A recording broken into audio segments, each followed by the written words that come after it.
Daily news खबरों की नई पहचान।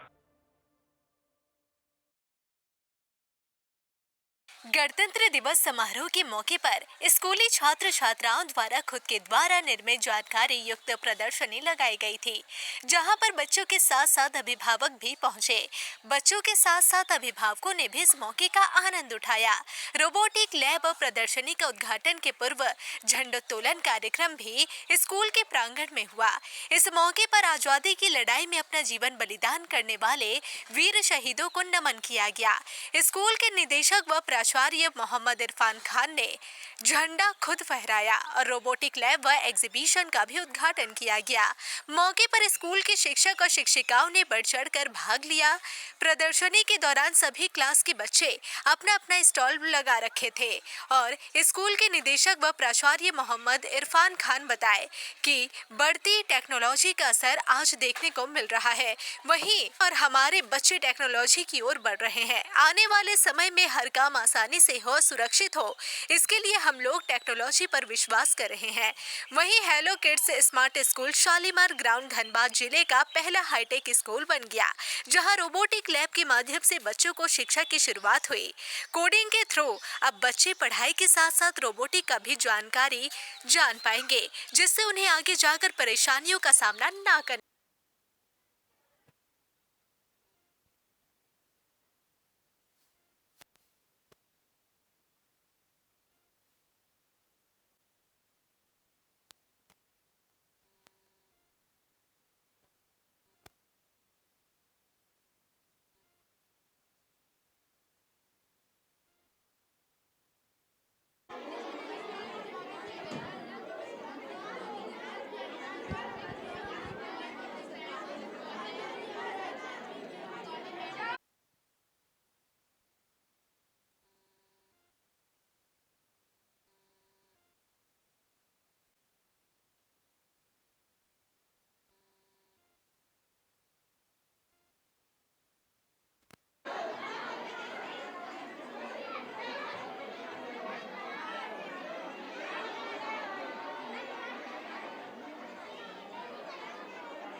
ईशिका कुमारी।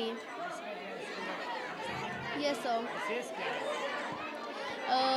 इसमें हम लोगों को बहुत सारे हम लोग अपने प्रोजेक्ट को बनाएंगे on the basic of subject. जैसे हमने एसएसटी लिया था सब्जेक्ट, उसमें हम लोग सोलर सिस्टम के बारे में बता रहे हैं। हम लोग उसको प्रैक्टिकल कर रहे हैं, अलग सारे प्लांट को बना रहे हैं, सबको ज्वाइन करके उसको हम लोग रोटेट कर सकते हैं, मॉडल बना रहे हैं और उसमें हम लोग सारी चीज़ को बोल रहे हैं क्या क्या उसका काम है। अर्पिता कुमारी। बहुत अच्छा लगा है। हाँ, हम लोग का प्रोजेक्ट का नाम है सोलर सिस्टम। जैसे प्लैनेट्स जो होते हैं, सोलर सिस्टम है हम लोग का।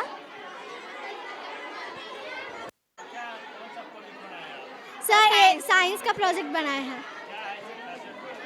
Acid rain sir, we have made model of acid rain which is released by chimneys and vehicles and Mix for atmosphere and destroy trees harmful gases H2SO4 and HNO3, destroy for trees and destroy for droughts. Thank you sir.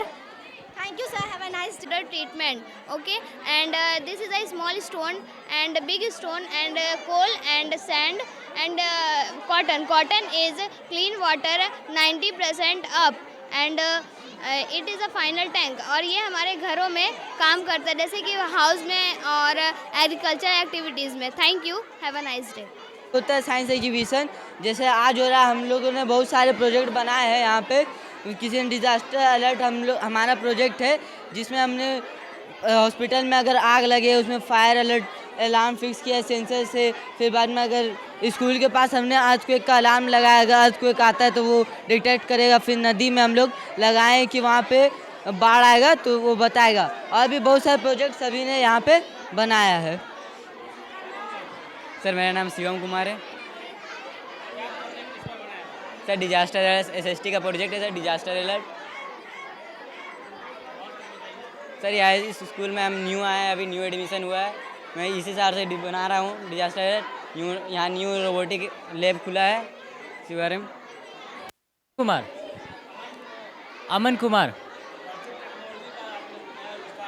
जी, ये हमारे school hello kids smart school Shalimar ground में आज 27 Republic day के celebration में साथ में ही हम लोगों ने रोबोटिक्स लैब का इनॉग्रेशन कराया है। ये पूरा आइडिया हमारे प्रिंसिपल सर का है कि बच्चों को रोबोट्स के बारे में भी नॉलेज मिले, वो उसके बारे में और क्यूरियस हो, जागरूक हो, जानकारी ले। आप देख सकते हैं यहाँ पे बहुत सारा मॉडल्स है। ये सारे मॉडल्स हम बच्चों को सिखाते हैं और ये सारे मॉडल्स जो यहाँ पर बने हुए हैं ये बच्चे स्पेशली खुद से ही बनाए हुए हैं। यहाँ पर टीचर का बस उनको समझाने का सपोर्ट है और बाकी सारे मॉडल्स वो खुद से ही बनाए। और आशा करते हैं कि आगे भी ऐसा ही वो अपना जागरूकता इस चीज़ में दिखाएंगे।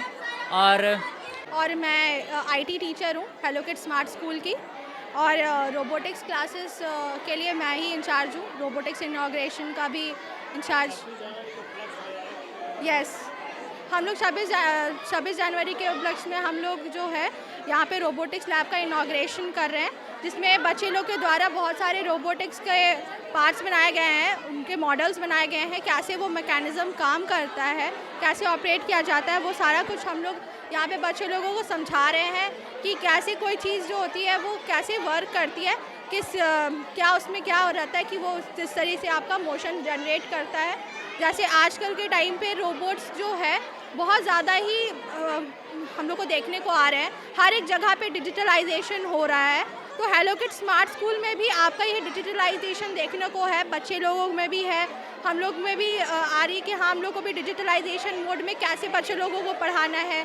बहुत सारे ऐसी चीज़ें हैं जो कि आज के टाइम के जनरेशन के बच्चे लोगों को जानना ज़रूरी है। तो हेलो किड्स में आपको वो सारा कुछ जो है वो सारा बेनिफिट्स आपको मिलता है कि इन टुडेज़ जनरेशन आप लोग जो भी यूज़ करते हैं उसका क्या काम है, क्या आगे जा कर के क्या काम आ सकता है, वो सारा कुछ बच्चे लोगों को देखने को भी मिलता है। और हम लोग को भी एक प्राउड फील होता है कि हम लोग इस जगह पर ये चीज़ सीख रहे हैं। और बच्चे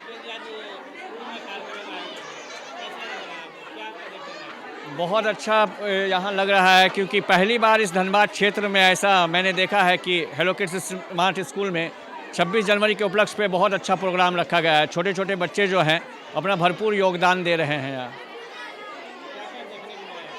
बहुत सारे चीज़ जैसे रोबोटिक लैब्स वगैरह हैं और बच्चों ने अपने हैंड आर्ट से बहुत कुछ बनाया हुआ है। तो ये बच्चों के लिए खास कर करके इस स्कूल के जो प्रिंसिपल हैं, टीचर हैं और जो अभिभावक हैं, उनका भी बहुत बड़ा योगदान रहा है इस प्रोग्राम के लिए। मेरा नाम दीपक कुमार भगत हुआ। यस सर, ये एग्जीबिशन रोबोटिक एग्जीबिशन देखने। मेरा नाम मनीषा परमानिक है। इसका मुख्य उद्देश्य यह है कि आने वाले समय में देखा जाए तो सब कुछ टेक्निकल पे निर्भर हो रहा है, जो भी काम होता है वो टेक्निकल बेसिस पे हो रहा है। तो इसी के कारण हम लोग को अपने टेक्निकल प्रोसेस जितने भी हो रहे काम कर उसको आगे बढ़ाने की कोशिश कर रहे हैं, जिसके लिए हम लोग ये आप देख सकते हैं कि रोबोटिक लैब का इनॉग्रेशन रखे हैं। एग्जीबिशन में भी मैक्सिमम चीज़ें टेक्निकल के थ्रू किया जा रहा है। तो ये आने वाले समय के अनुसार बच्चों को तैयार करने के लिए इस एग्जीबिशन को रखा जा रहा है। Thank you. का इनॉग्रेशन किए और साथ ही एग्जीबिशन सभी सब्जेक्ट का हम लोगों ने लगाया, जिसमें बच्चों ने हिंदी सब्जेक्ट का प्रोजेक्ट, मैथ का, एसएसटी का, इंग्लिश का, अलग अलग सब्जेक्ट का बच्चों ने खुद से प्रोजेक्ट बनाया और उससे आज हम लोग एग्जीबिशन वर्ल्ड का नाम दिए हैं। और इसमें सभी पेरेंट्स यहाँ आ कर के उस प्रोजेक्ट को देख रहे हैं।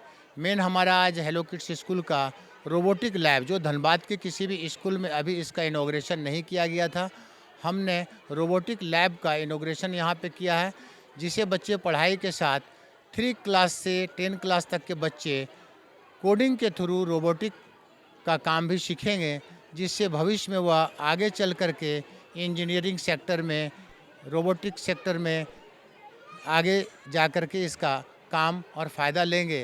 क्योंकि अभी बच्चों को पढ़ाई के साथ साथ हम लोग कोडिंग नहीं देंगे तो आने वाले समय में आईटी सेक्टर में उसी का स्कोप है। इसलिए स्कूल परिसर में आज हम लोग रोबोटिक लैब का उद्घाटन किए हैं। हाँ, आइए आपको मैं दिखाता हूँ। गणतंत्र दिवस को लेकर के सभी धनबाद वासियों को नगर निगम की ओर से बहुत बहुत शुभकामनाएं। यह दिन हमें अपने संविधान में दिए गए कर्तव्यों के प्रति याद दिलाता है। तो सबसे अनुरोध होगा कि जो अपने कर्तव्य हैं उसका पालन करें, शहर को साफ और स्वच्छ रखने में हमारी मदद करें। और पुनः सभी धनबाद वासियों को नगर निगम की ओर से बहुत बहुत शुभकामनाएं। आशुतोष सत्यम SDPO सिंदरी की तरफ से देशवासियों को गणतंत्र दिवस की हार्दिक शुभकामनाएं। गोविंदपुर थाना इंस्पेक्टर सह थाना प्रभारी मोहम्मद रुस्तम की तरफ से देशवासियों को गणतंत्र दिवस की हार्दिक शुभकामनाएं। बलियापुर थाना प्रभारी आशीष भारती की तरफ से देशवासियों को गणतंत्र दिवस की हार्दिक शुभकामनाएं। भाजपा भागा मंडल अध्यक्ष एवं धनबाद नगर निगम के वार्ड नंबर 40 पूर्व पार्षद सुजीत कुमार सिंह की तरफ से देशवासियों को गणतंत्र दिवस की हार्दिक शुभकामनाएं। अलगडीहा OP प्रभारी अरुणेश रोशन की तरफ से देशवासियों को गणतंत्र दिवस की हार्दिक शुभकामनाएं। बरवा अड्डा थाना प्रभारी सुनील रवि की तरफ से देशवासियों को गणतंत्र दिवस की हार्दिक शुभकामनाएं। भौरा OP प्रभारी रंजित राम की तरफ से देशवासियों को गणतंत्र दिवस की हार्दिक शुभकामनाएं। गौतम कंस्ट्रक्शन की तरफ से देशवासियों को गणतंत्र दिवस की हार्दिक शुभकामनाएं। झरिया इंस्पेक्टर सह थाना प्रभारी शशि रंजन की तरफ से देशवासियों को गणतंत्र दिवस की हार्दिक शुभकामनाएं। OBC कोल एम्प्लॉयज वेलफेयर एसोसिएशन के केंद्रीय महासचिव जय बहादुर सिंह यादव की ओर से गणतंत्र दिवस पर कोल अधिकारियों और कर्मचारियों को हार्दिक शुभकामनाएं। लोधना OP प्रभारी गौरव कुमार की तरफ से देशवासियों को गणतंत्र दिवस की हार्दिक शुभकामनाएं। मैं प्रियंका कुमारी, सहायक शिक्षिका, बालिका उच्च विद्यालय रेलवे कॉलोनी भागा। आज गणतंत्र दिवस है जिसको हम लोग राष्ट्रीय पर्व के रूप में मनाएं। हम लोग जानते हैं कि हमारे भारत में 3 राष्ट्रीय पर्व है, 26 जनवरी, 15 अगस्त और 2 अक्टूबर। 26 जनवरी की थोड़ी महत्ता पर मैं बताना चाहूँगी कि 26 जनवरी 1950 को हमारा संविधान लागू हुआ था। हमारा गणतंत्र, तब से हम लोग इस दिवस को गणतंत्र दिवस के रूप में मनाते हैं। और गणतंत्र का ये भी मायने है कि किसी भी देश का जो सबसे सर्वोच्च पद होता है वो व्यक्ति निर्वाचित होते हैं, ना कि मनोनीत। जैसे हमारे देश में सर्वोच्च पद है राष्ट्रपति जी का, और राष्ट्रपति जी यहाँ पर निर्वाचित है, उनका बाकायदा निर्वाचन होता है, मनोनयन नहीं होता है। इस आज के संदर्भ में मैथिली शरण गुप्त जो हमारे हिंदी के प्रख्यात कवि है, उनकी कुछ चंद पंक्तियाँ मैं बोलना चाहूँगी कि जो भरा नहीं भावों से, जो भरा नहीं भावों से, जिसमें बहती रसधार नहीं, वो हृदय नहीं पत्थर है, वो हृदय नहीं पत्थर है, जिसमें अपने स्वदेश के लिए प्यार नहीं। मैं प्रियंका कुमारी अपने तरफ से एक लाइन जोड़ना चाहूँगी कि हृदय नहीं पत्थर है, जिसमें अपने स्कूल के प्रति, अपने विद्यालय के प्रति प्यार नहीं। सबसे पहले विद्यालय परिवार की ओर से आपके चैनल, आपको, पूरे देशवासियों को गणतंत्र दिवस का ढेर सारी शुभकामनाएं। आज देश के लिए बहुत ही अच्छा दिन है। आज के दिन ही लगता है कि हम देशवासी अपने देश को कितना प्रेम करते हैं, ये जाहिर होता है। ऐसा नहीं कि हम बाकी दिन देश को प्रेम नहीं करते हैं, लेकिन एक ख़ास दिन होता है जिस दिन आप केवल उन्हीं के बारे में सोचते हैं, तो इससे क्या होता है, प्यार और गाढ़ा होता है। और होना ही चाहिए। हमारा देश का जैसा हम समझते हैं, न्यूज़ में देखते ही हैं, ऐसा संस्कारी इस तरह का देश हम कहीं नहीं देखते हैं। इसका मिट्टी का ये गुण है कि भले हम लोग आपस में, घर में भी थोड़ा मोड़ा झगड़ा मोड़ा होता ही है, हम लोग आपस में विचार की अपनी लड़ाई होती है, लेकिन एक दूसरे को इतना प्यार और इतनी संस्कार कहीं हमको और देखने को नहीं मिलता है। देखिए, संविधान ही है जो हम पूरे देशवासियों को अनेकता में एक सूत्र में बांध के रखा है। हमारी विचारधारा अलग हो सकती है, पंथ अलग हो सकती है, धर्म अलग हो सकती है, लेकिन संविधान हम सबों को, एक गरीब हो, अमीर हो, ऊंच हो, नीच हो, कोई किसी जाति में हो, लेकिन हमें एक सूत्र में बांध के रखने का काम संविधान ही करती है। और हमें जब कुछ परेशानी होती है तो हम इसी संविधान के शरण में आते हैं, और यह संविधान को हमें बचा कर रखनी है और इसके अनुसार हमें चलना है।